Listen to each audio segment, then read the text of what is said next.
This is the You Can Learn Chinese podcast, part of the Sinica Network from SupChina. For everyone who's trying to learn Chinese or reaching for the next level, you came to the right place. I'm your host, Jared Turner, longtime resident of China, founder of the Commander Companion Graded Reader Series, and there's only one thing worse than leaving someone in suspense. My co-host is John Pasden, co-founder of Mandarin Companion, founder of All Set Learning, the Chinese Grammar Wiki, Sinosplice.com, and always gives 100%, unless it's blood. What does it take to pursue a degree in Chinese in China? With our resident expert John Pasden, we'll pull back the curtain to show you what it takes for a non-Chinese person to get admitted into an all-Chinese university program and what it's like. Interviews with Tom Connelly, a multilingual worldwide adventurer who is channeling his passion into teaching others the Chinese language. All this and more, let's get to it. Hey guys, this is Jared Turner coming at you from Utah in the United States. Hey guys, I'm John Pasden and I am in Shanghai, China. Hi everybody. Okay, Johnny, before we kick into our subject today, we do have a number of reviews, and this has come from some emails we've received from listeners. So first off, it comes from Chris, and Chris says, hey guys, discovered the podcast. Really great listening, and thanks for sharing your thoughts on learning Chinese. Quick question. I'm around HSK 4 level at present, and I can recognize about 1,000 or so characters. On this basis of your selection of books, is there a particular one you'd recommend? Many thanks, Chris. Well, Chris, our level 2 only goes up to about 450 characters, but there are some other graded reader series out there which do go a little higher, and I would recommend that you might check out. Check out Imagine 8 Press. That's at Imagine 8 with like the letter 8. Sorry, with the number 8. And they have a bunch of books. It's called Rise of the Monkey King. They're going to be a little bit closer to that level there. So you might want to, those are some great ones, and I feel comfortable recommending them. I know the guys are behind it, and they do a great job. Yeah, so good luck, Chris. There are plenty of other options. All right, so I have a letter from Adeniki, and I'm just going to skip right to the question. Adeniki asks, how would you recommend I go about improving my reading? I got a physical copy of My Teacher is a Martian. I'm planning on getting the audio version, so maybe listening and reading along might help. What do you think? Keep it up. You guys are a blast, and also thanks for bringing in some of my favorite podcasters, Jeremy Goldkorn, Kaiser Guo, and Laszlo from CHP. Cheers. You're welcome. Okay, so to answer your question, how would we recommend you go about improving your reading? We actually did a whole series on this. It's called How to Learn to Read Chinese, and it's a 4-part series, but we actually later added in another part. So these are episode numbers 46, 47, then 59, then 48, and 49. It's a whole series. All right, so check that out. That's definitely going to get you to where you want to be and help answer that question. Because it's not a short question, is it, John? Yeah, we have plenty to say on that topic, so take your time there.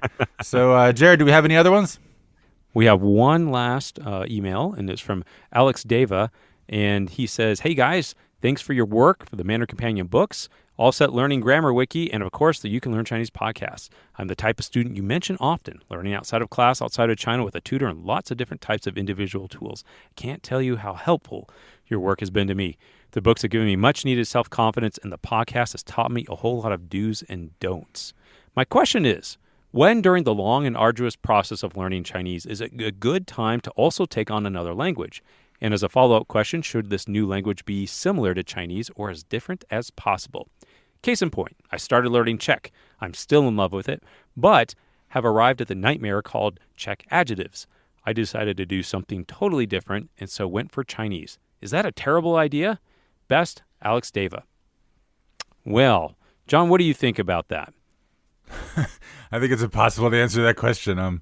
If you really like it and you have time for it, then go for it. If you're doing it for no reason and you don't really have time, then it's probably a bad idea. So there's lots of range in between those two states, right? And there definitely is. And, you know, I think it can help if there are some similarities between the languages. That is sometimes what can make Chinese a little bit challenging because it is unlike many of the, I guess, Latin-based languages that many of these listeners come from.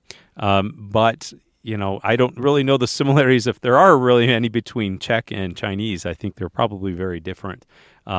But I think ultimately it comes down to your motivation.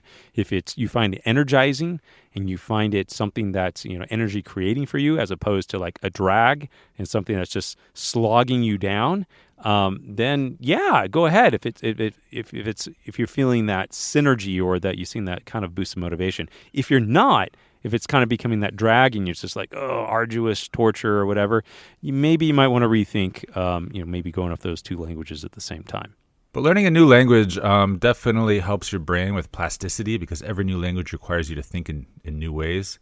And so I think it's good for your brain. Like I myself keep returning to Chinese Sign Language.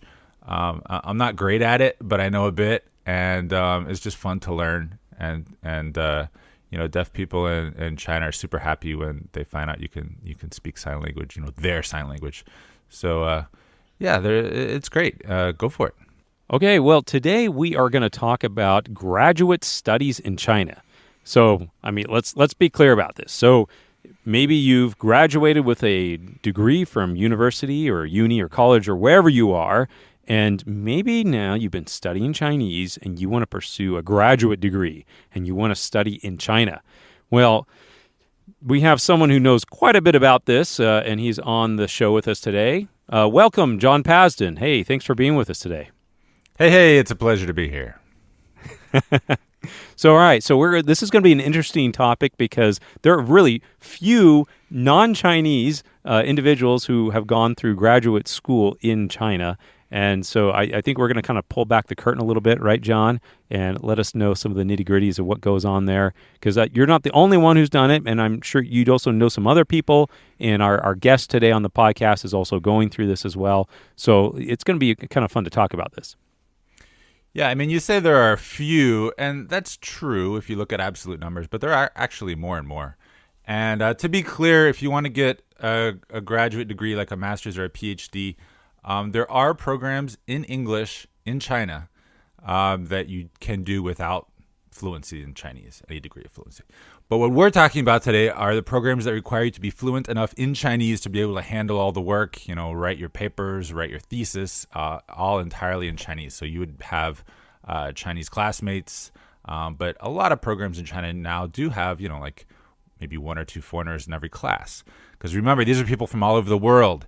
They're, Africans, Russians, Indians, people from all over studying university in China. And, it's interesting you point that out, John, because I actually am quite familiar with the English-speaking graduate programs. Those are largely business programs, and I've been involved in graduate business education all over the world when I did my MBA at Purdue.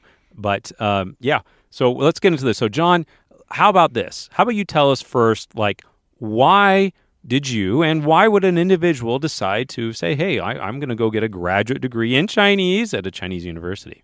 Yeah, so that's a good question. I think there are some majors where it doesn't really make sense to get a master's in China, like, English. If you're American or you're British or Australian or whatever, why would you go to China for an English degree? All right, obvious. Mm-hmm. But then there are some that make a lot more sense.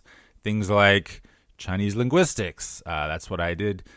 Chinese language teaching, Chinese history, Chinese literature, maybe Chinese cinema, or business specifically related to China. So for those, it does make sense to study in China. Now, that doesn't mean that China is the absolute best place to study. So, for example, things like Chinese language teaching, a lot of the foremost scholars in the field of Chinese language teaching are not in China. They're in the U.S. And other parts of the world. And, abroad, the programs are quite advanced in things like language pedagogy. And in China, a lot of times the instruction is a bit more, traditional.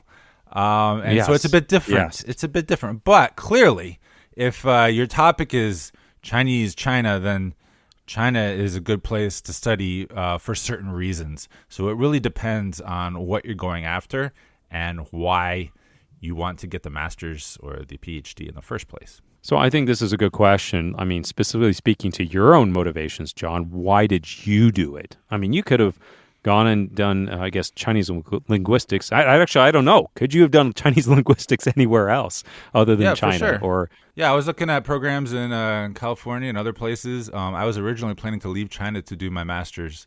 I did want to do a master's in second language acquisition, applied linguistics, for a while.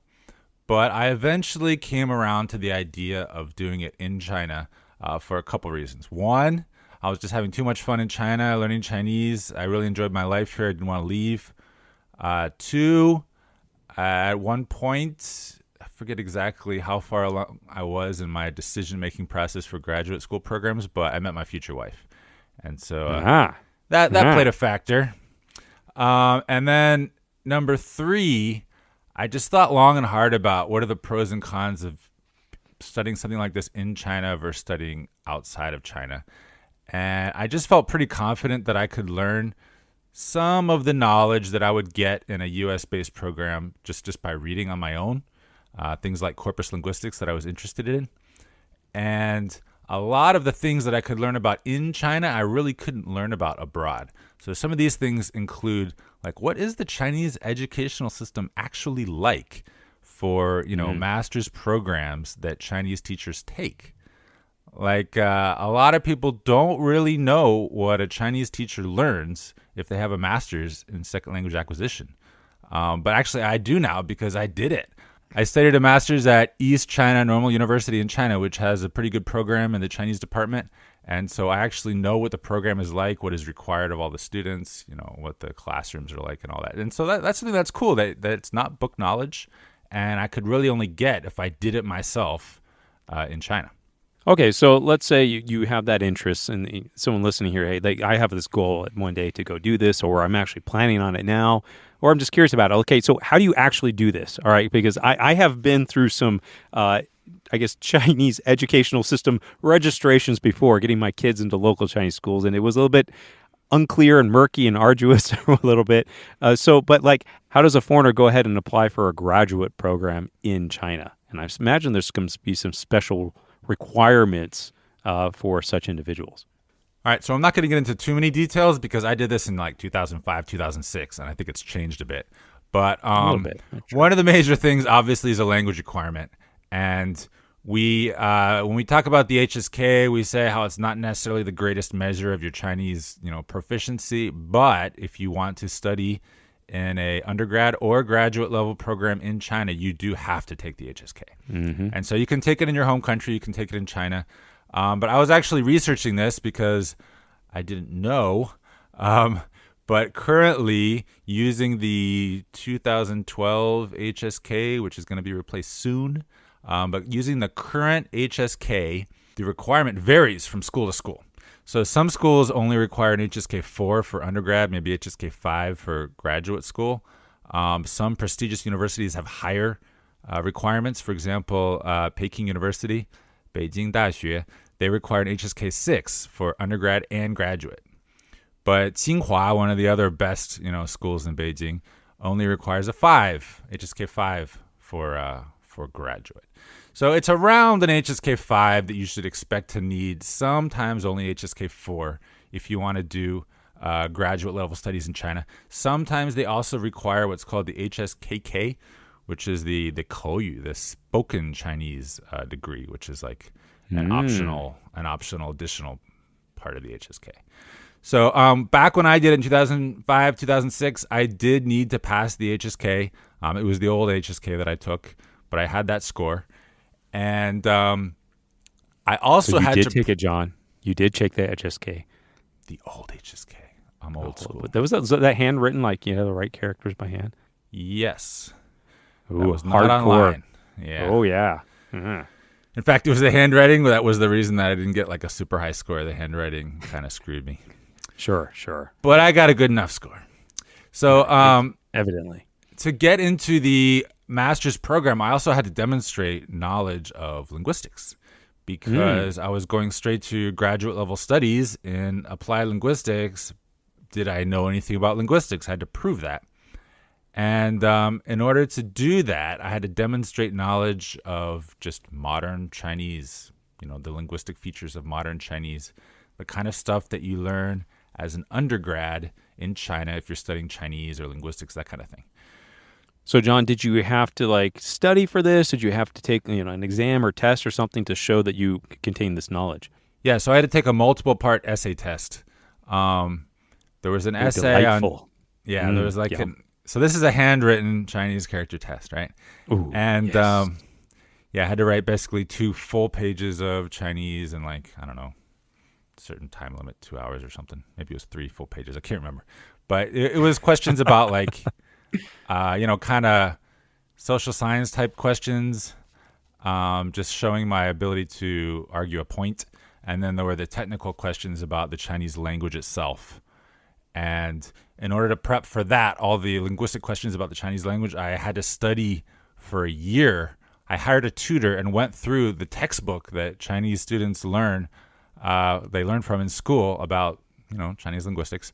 And then I just practiced writing, practiced. Oh, So man. I just wrote essay after essay. And I actually learned a lot from that, even though I don't write much anymore. What I learned is that writing is a skill that you can build up, and then you can let it fade, and you can build it back up when you need it. So I actually became much more Nice. comfortable with letting myself get a bit rusty at writing, because if I don't need it, then I'd rather spend my time on other things. But if I ever do need it, I can always get it back. I think anyone listening here, if you've been listening to other podcasts, we usually poo-poo on, taking the time to really learn how to write characters. And, keep in mind that John did that, right? You had to spend that time repetitively writing characters hundreds, even thousands of times. And that's the time it takes to learn how to handwrite fluently. And so most people, unless you're going to go into this graduate program, stuff like this, that's probably not going to be a skill you're going to use. Yeah, so I didn't spend time writing individual characters hundreds of times, but I did write lots of short essays, and kept forgetting that one character over and over until I finally stopped forgetting it, and I improved my handwriting at the same time. But here's the thing: they had that written exam requirement to get into the program to prove my knowledge. And I think I got like an 87 or something. It was okay. But after that, I never had to handwrite for the entire 3 years of the program again.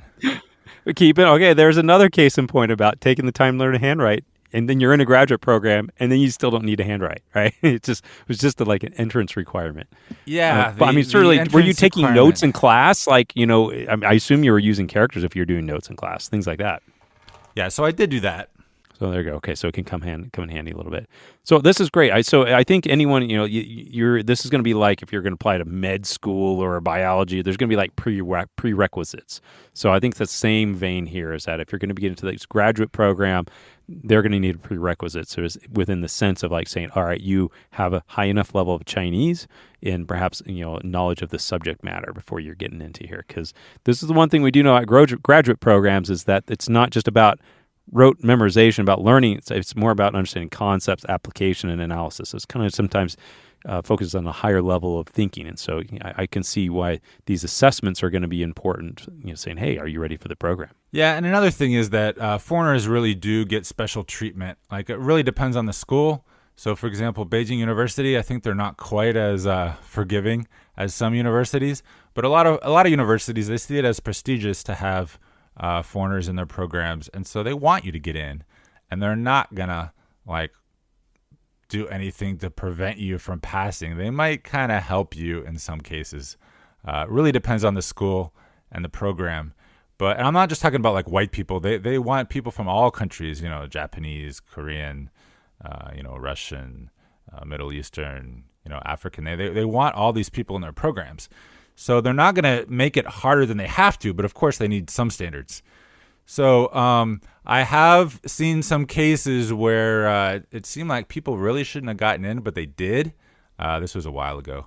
And especially when it comes to East Asians, like Koreans and Japanese, they tend to have very good reading and writing, but not very good speaking skills. So some Chinese programs are even very forgiving about that. Like, you can't really participate in class very well, and your accent is atrocious, but you're reading the readings, you're submitting your papers, and it's all fine, so they'll let it go. In my case, it was kind of the opposite. When they met with me and they talked to me, they felt like my spoken Chinese was quite fluent, if not terribly sophisticated. But if I could demonstrate with the written test that I could actually put a few sentences together with characters, then they wanted me in the program. And so fortunately that worked out. So I also will note that I am aware there are some other programs that are sometimes geared towards specific countries. For example, where you don't need to know Chinese at the beginning. I know Jiao Tong University had a medical program where they would admit you to medical school and you'd be trained to be a doctor. And the idea was the first year was in English with heavy Chinese instruction, and then afterwards it's all in Chinese. It's really difficult for anyone. I've known actually a number of people in that, and the attrition dropout rate after second, third year is actually pretty dang high because it gets hard fast, and they're not very forgiving because it's a medical program and you need to know your stuff.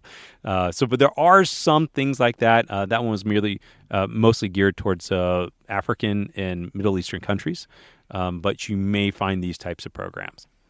So, John, you did your master's degree then in China, but what do you think were that trade-offs? Because you could have done this in America, and what did you think you gave up by going to China, and maybe what did you gain by doing it in China? So I do feel like when it comes to cutting-edge research in the field of linguistics, the U.S. is the place to be. We also frequently talk about Paul Nation. He's from New Zealand. So China has certain niches in the field of linguistics that related to Chinese, but I did feel a bit of a lack of that cutting edge research, but also the atmosphere of the classroom in China. I'm not sure this is terribly fair, so I want to preface it with that statement, but I have heard things like Chinese undergrad programs are a lot like high school, and graduate school programs are a lot like undergrad programs, where they don't require a whole lot of independent work, independent thought, and just, actively researching and doing stuff.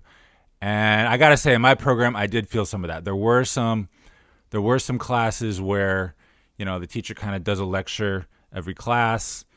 You have your assigned readings, but not much is required of you other than attending and sitting there and then submitting a paper at the end of the semester. Unfortunately, from what I've come to understand, that's pretty common in a lot of Chinese programs. Now, not all programs and not all classes within those programs are like that. Like, for example, there was one standout class in my 3 years, or actually 2 years of actual classes, coursework. It was called I can't remember the Chinese name or the English name, but it was basically selected works from Western linguistics. Something like that.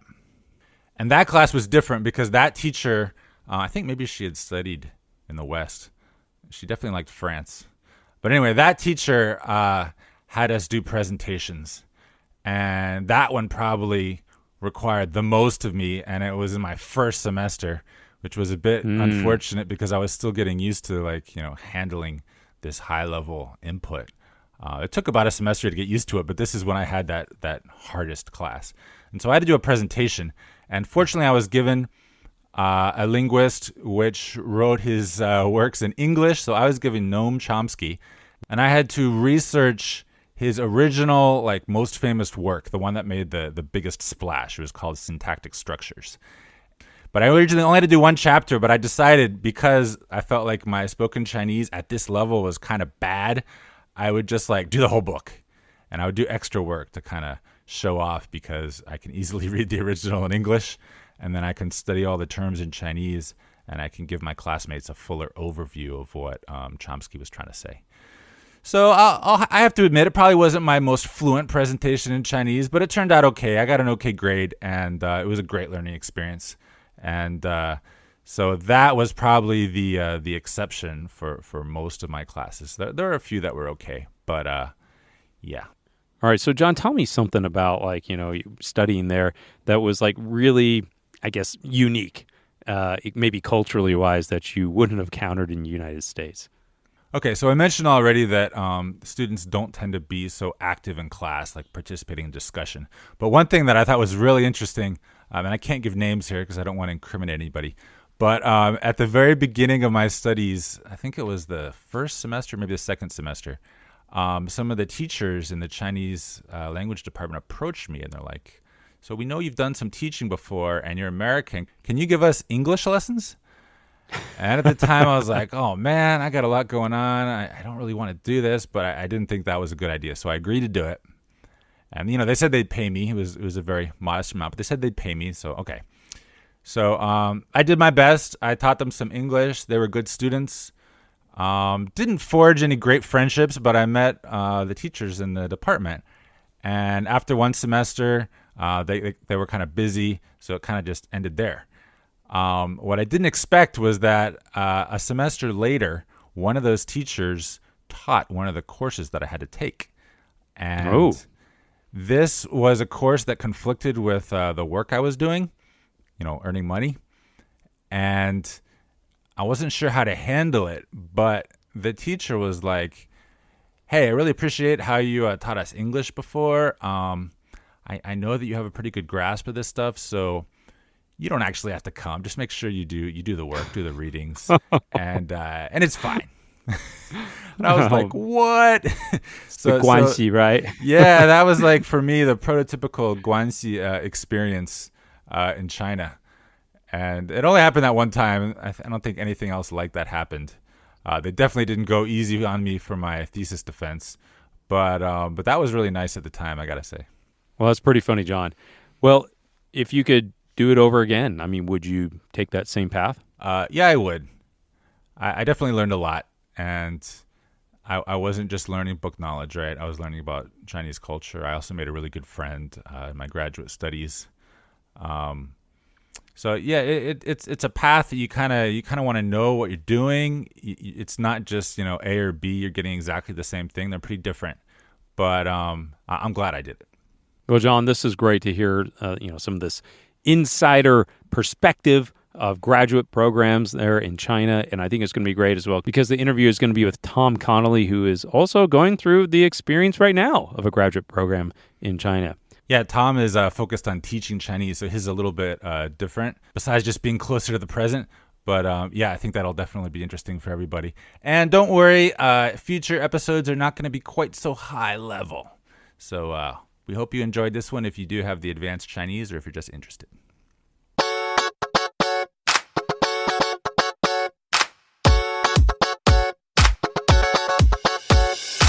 All right, now it's time for a word from our sponsor. And today our sponsor is Chinese Grammar Wiki, brought to you by All Set Learning. So this is a free online resource.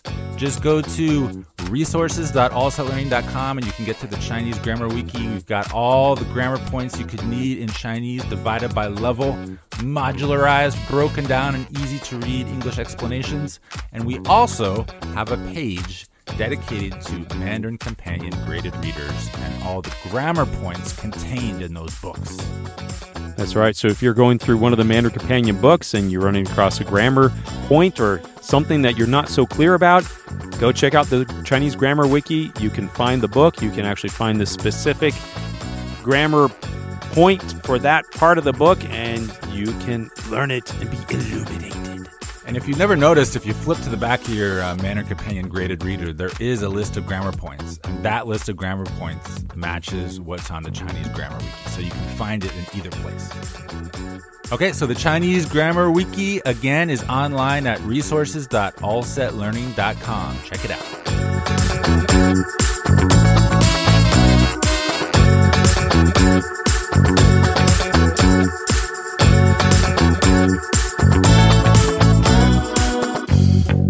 All right, now it's time for rants and raves. John, what do you got for us today? Do you have a rant or do you have a rave? Well, being my optimistic, positive self, I have a rave yet again, Jared. It's kind of a weird one.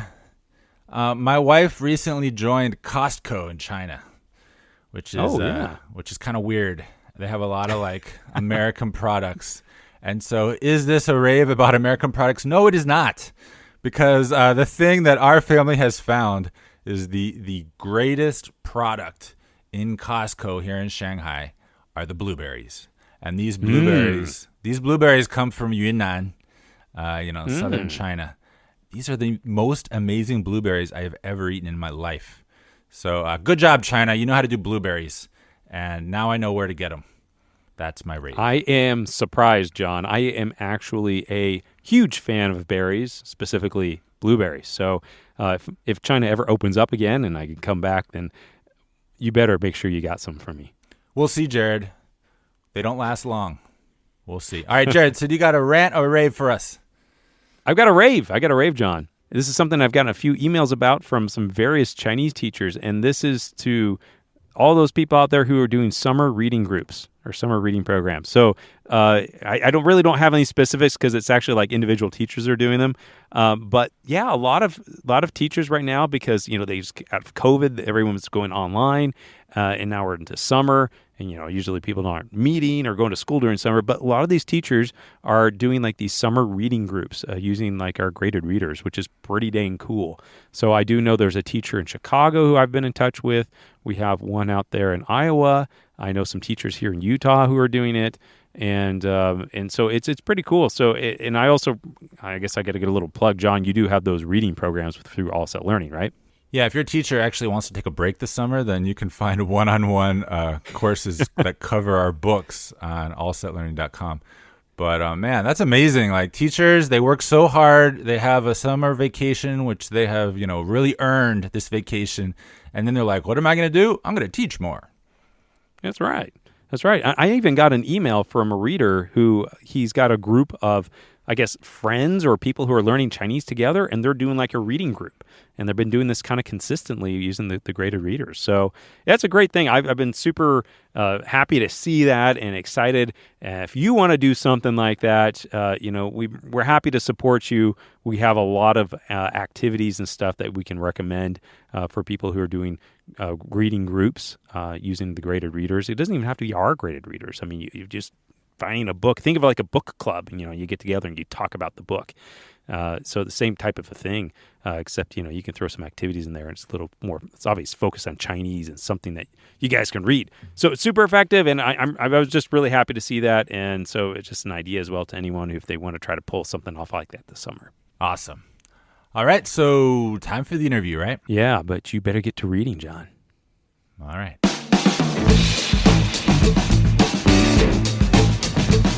My name is Tom Connelly, and you need to know that I'm an American.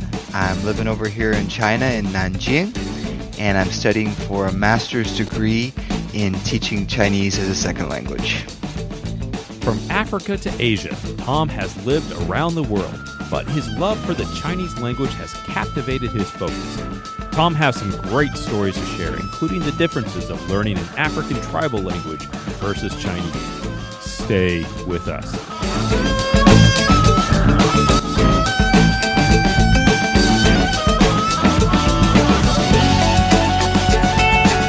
Tom, why did you start learning Chinese? I went to China in 2014 to become an English teacher, and I realized that if I didn't speak Chinese, I was going to get nowhere in the culture.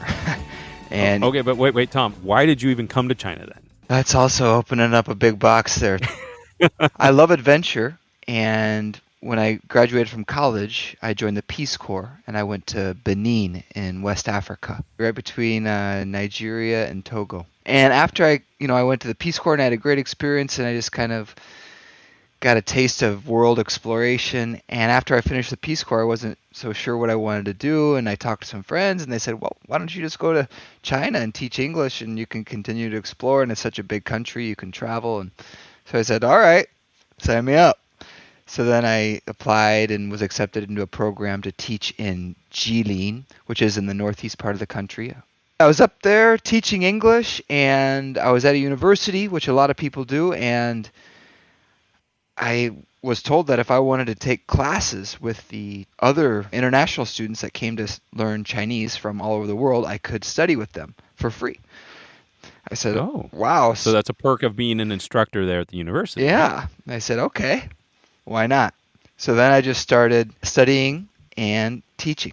It worked out really well, and then that allowed me to enter into the culture, make a lot of friends, and feel like, I could go out and at least walk around and buy the things I needed to buy and know what I was eating, because I could start to read and pick up a few things, because without Chinese up in Jilin, I really felt like I was pretty much just kind of like a big kid, you know. You just don't really know what's going on, but you're an adult, you know. You're just kind of like, oh, just only what you can perceive with your sight, you know.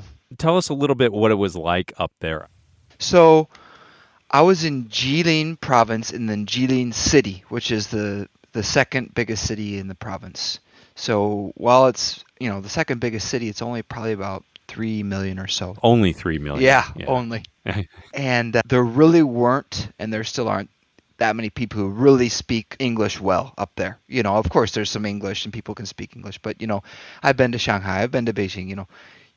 I feel like I can almost get around with English in those big cities, but up there, I didn't really feel like that. So I really felt like it was essential. And I had a couple really good teachers, and they were the ones that really helped me. And they told me, you know, like, if you want to learn Chinese, the best way to do it is just start talking to people. So when you're on the bus and you see someone playing with their phone, just say, hey, you're playing with their phone. Or, hey, where are you going? Hey, you just got on the bus, you know, and then just try to start some conversations. How did your Chinese progress? So it took me about a year, I felt, before I could really communicate and get around and totally feel like comfortable, not just doing the basics, doing more than the basics. About after a half a year, I felt like I could do the basics. And then after a whole year, I felt like I could, you know, get around, travel, get on the subway in a foreign city in Beijing, you know, or take the high-speed rail to someplace in China. And what did I do to study? Gosh, well, at first I tried to learn Chinese by only writing like my own pinyin system, so hearing and then writing down what I thought I heard, because that's how I learned an African language. What language was that? That was called Dendi, D-E-N-D-I. So that's the language I learned in Peace Corps in Benin. Yeah, so I learned that language basically just by writing down notes, and then what I heard, just taking the vowels and the consonants and the sounds and writing them down and becoming words. So I thought I could do that for Chinese, but Chinese is a little bit more sophisticated, a little more complicated with the tones and just the complex vocabulary. I'm actually really interested to hear a little bit about this. Compared to Chinese, I mean, how far did you get in a year with Dendi versus how far you got in a year with Chinese? That's a great question. Dendi was so much harder to learn than Chinese, even though it's a less even though it's a less complicated language, because I had no real resources. I mean, I had one language workbook from the Peace Corps that they had typed up and given to the volunteers for this language, but it was just so much harder because there was so little access to resources.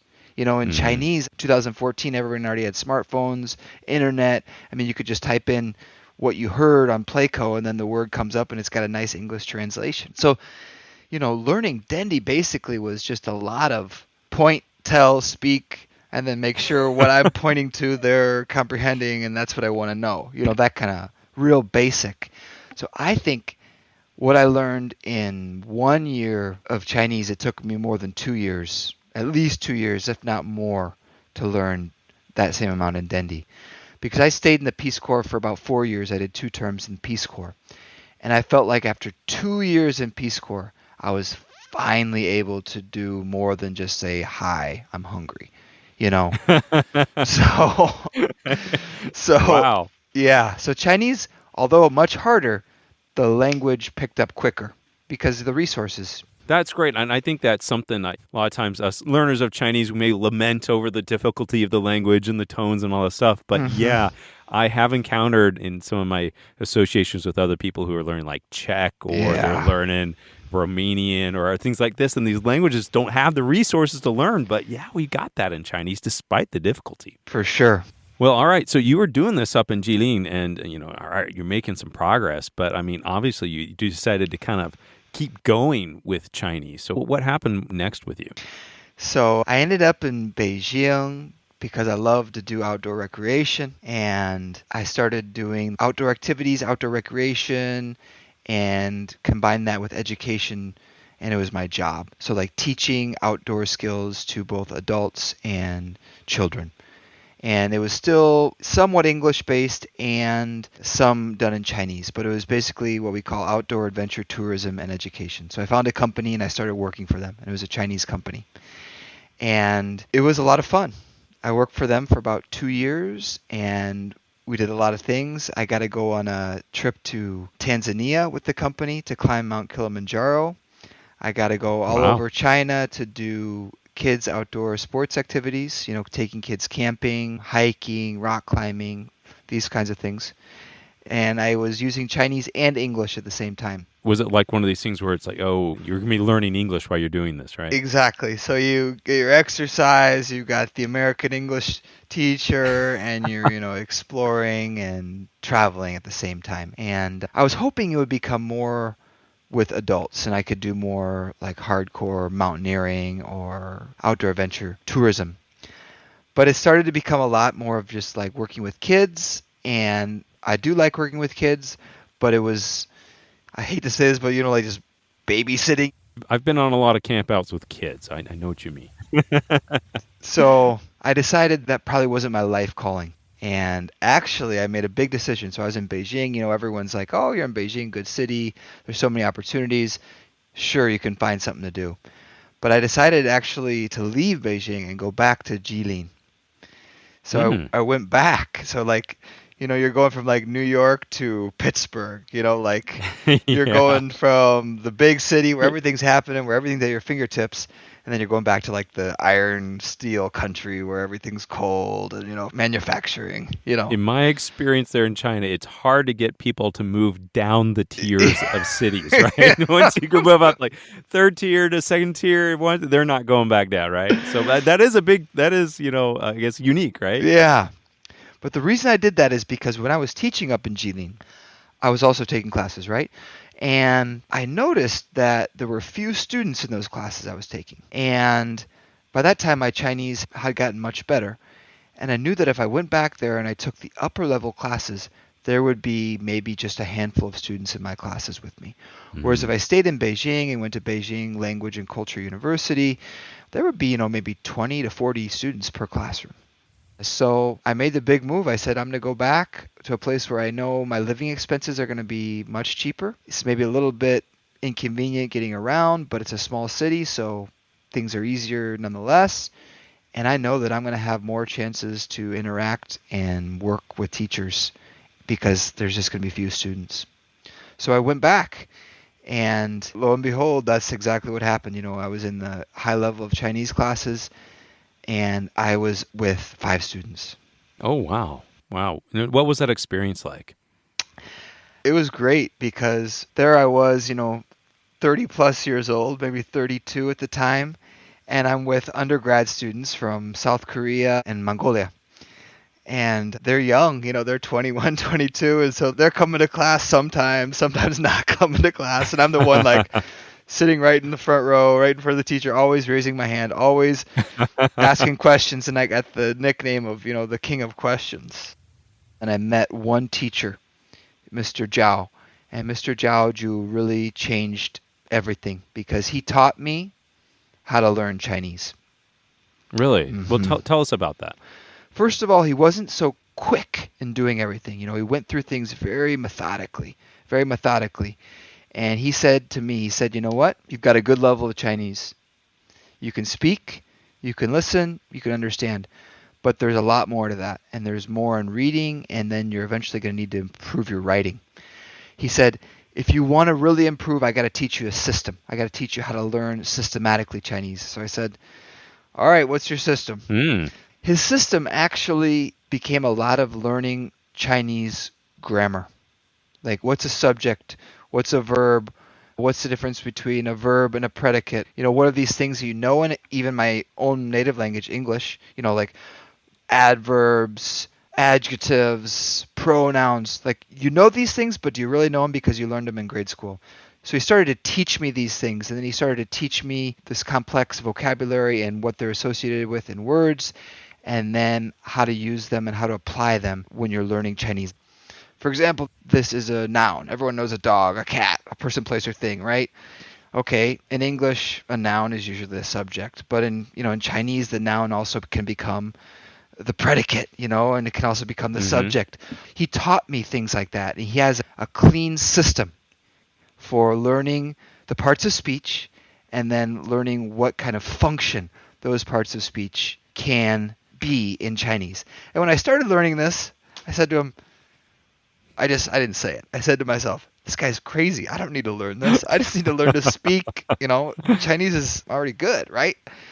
And I stuck with it. We started slowly and steadily accumulating this vocabulary because you can read it, but do you really know it? Have you really digested it?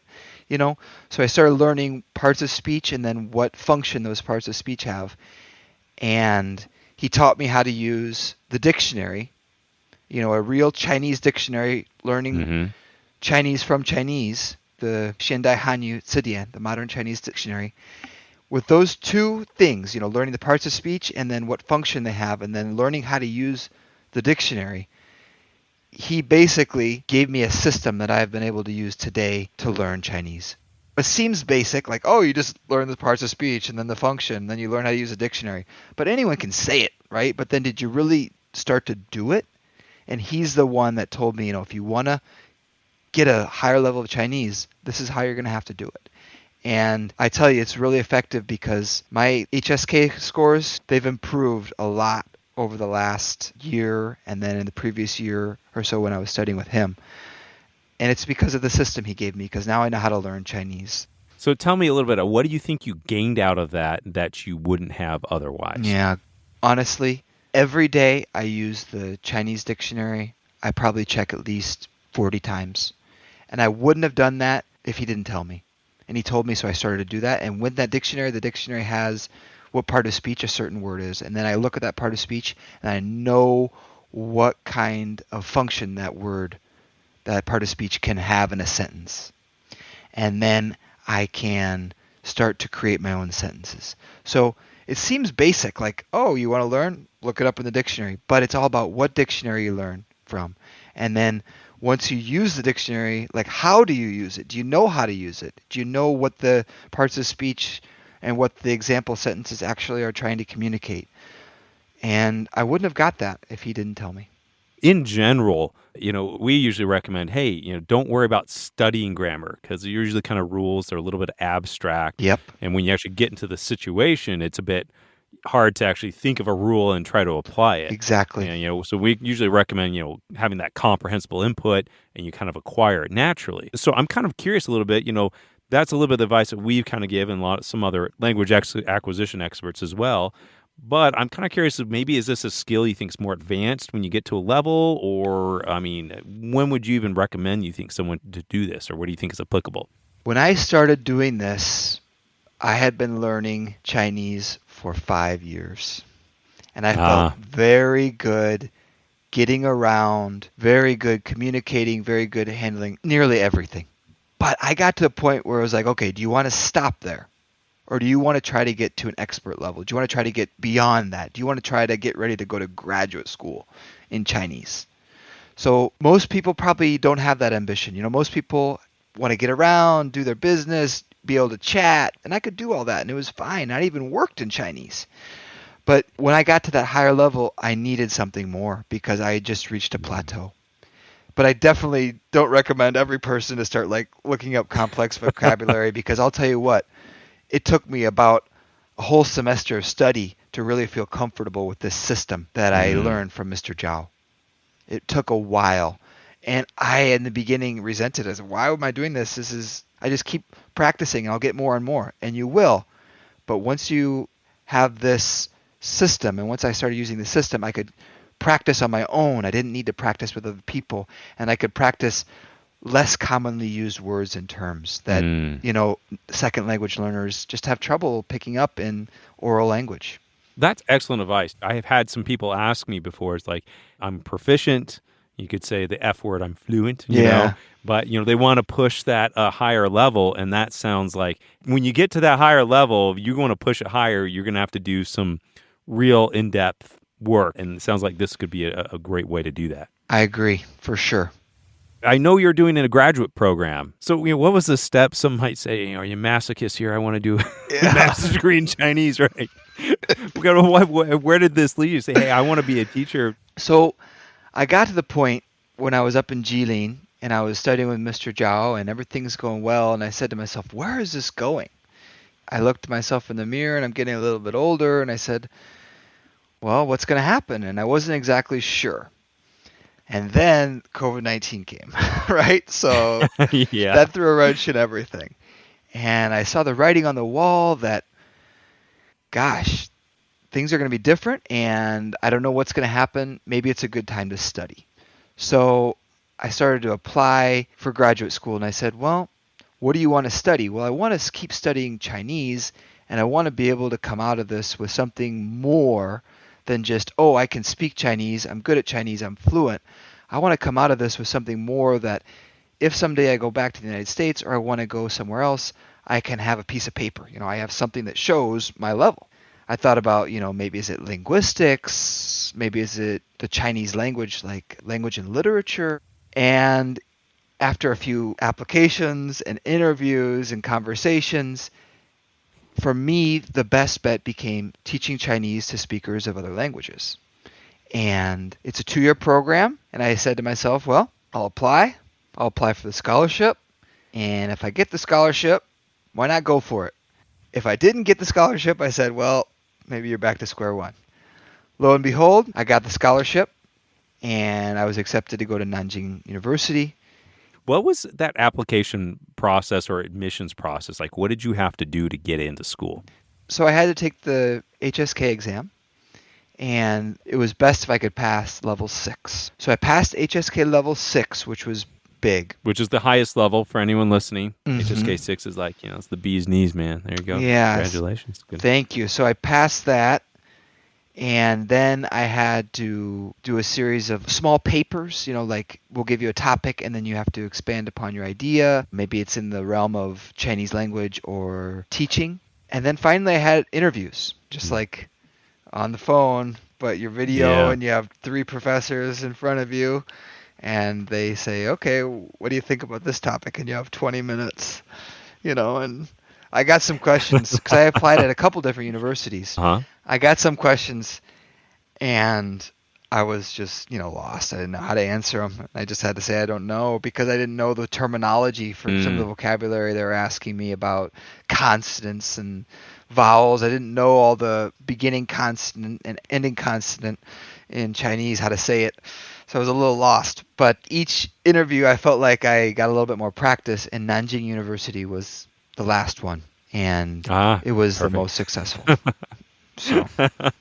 The more you do something, the better you get, right? Yeah, there you go. Well, Tom, tell me, how do you see the future of Chinese language education, I guess, specifically teaching Chinese as a foreign language? How do you see that evolving, and what do you see the future of that? There's no doubt Chinese is going to become more and more important, and there'll be more and more opportunities to teach Chinese. I know in the United States we have duolingual schools, and I think those are going to become more and more Chinese English. When I was growing up, I don't think I knew anyone that spoke Chinese as a second language, anyone. And now I talk to my nephews and they say, oh yeah, we have Chinese as a possible 3rd language now because they go to a dual language school. We can take it our language school, so Oh, wow. I see those possibilities becoming more and more. And I think Chinese is going to become more important. It already is, one of the United Nations world languages, so it's right up there with English and French and Russian and Arabic, and Spanish. So it's already right up there, and I don't see it moving. One thing I'd like to just kind of hear from you, Tom, is what is it about Chinese that captured your attention and has continued to, I guess, draw you deeper into the language? I love challenges, and I think Chinese has proved to be a big challenge. So that's something. And I feel like I'm always learning. I've also learned other languages. Chinese is my 4th foreign language. So I've learned Spanish, and I learned French, and then I learned Dendi.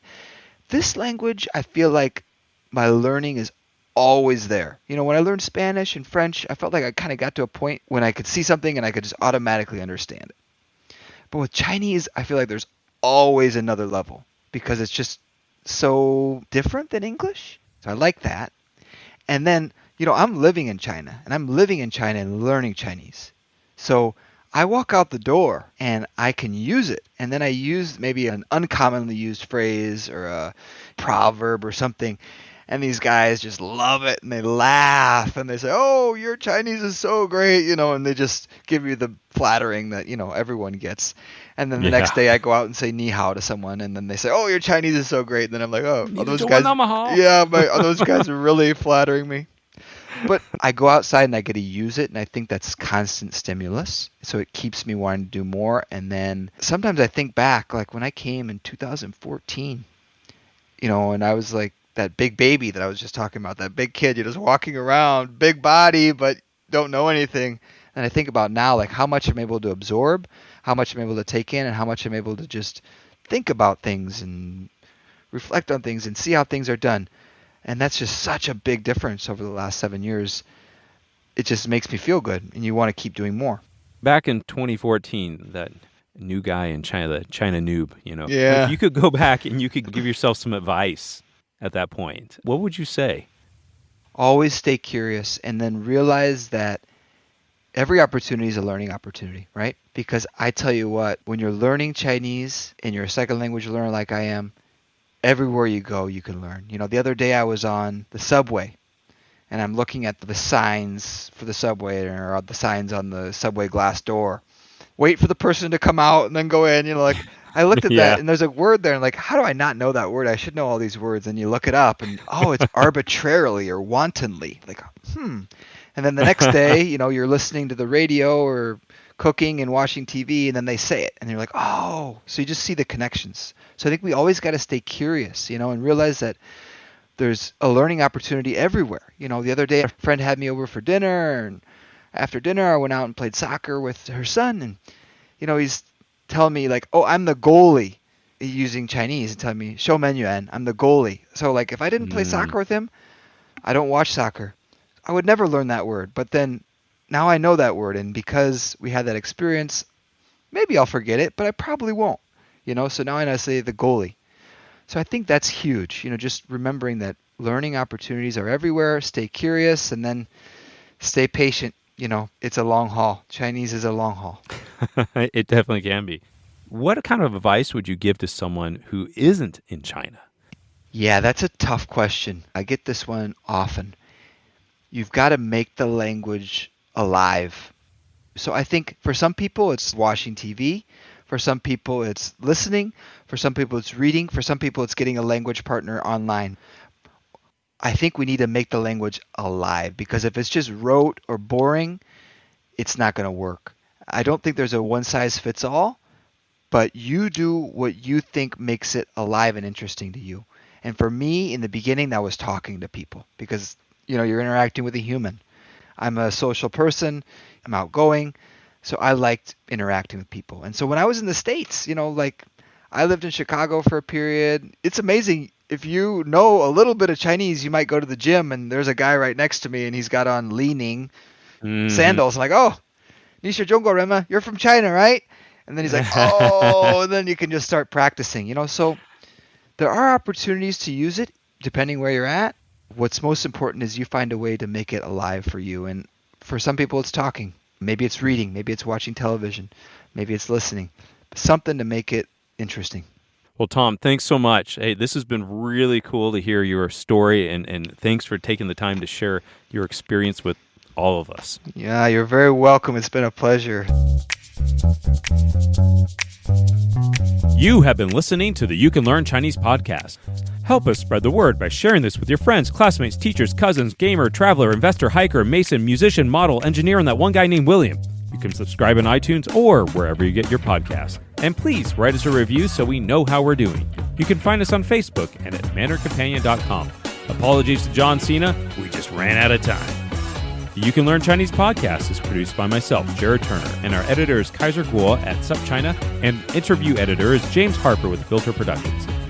I'd like to thank our guest, Tom Connelly, and of course, thanks to my co-host, the man, the myth, the legend, John Pasden. See you next time.